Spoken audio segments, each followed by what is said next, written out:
Hi, good morning everyone. It's Guy Loveday here from PTP.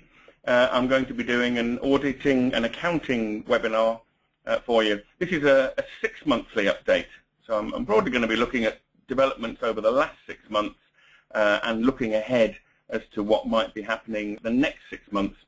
I'm going to talk first about a topic, well, it must feature extensively in all accounting updates and will have featured extensively for the last couple of years now, the future of UK GAAP.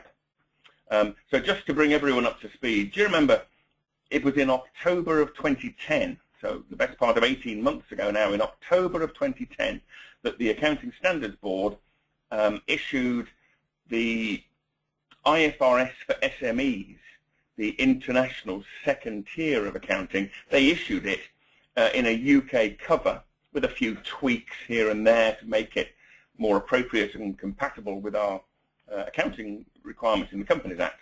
They rebadged it as the FRSME, the Financial Reporting Standard for Medium-Sized Entities.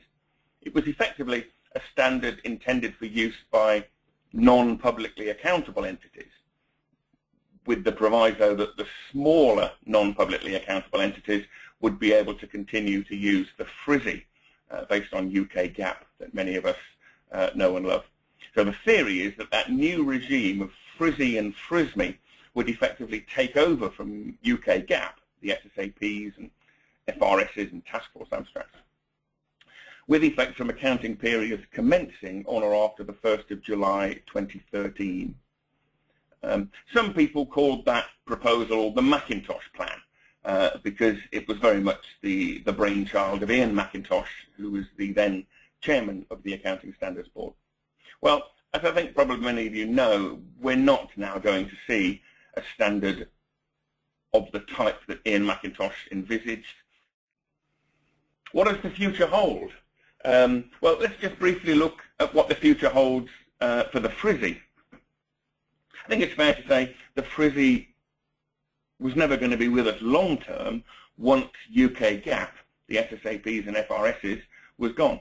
So even under the Macintosh plan, it was fairly clear that the FRSI would live on for a while, but then potentially would fall away.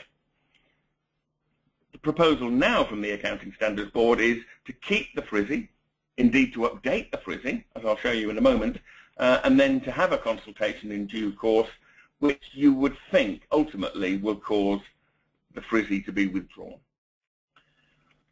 So what is now the future of UK GAAP? With the Macintosh plan gone, with plans to do a very simplistic and broad clarification exercise on the FRSI to keep it going, what are the plans?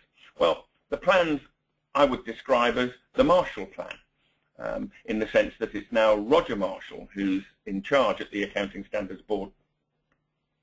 Roger Marshall is very different from Ian Mackintosh. He's British rather than a New Zealander. He's spent most of his career working with traditional UK GAAP rather than working with IFRS.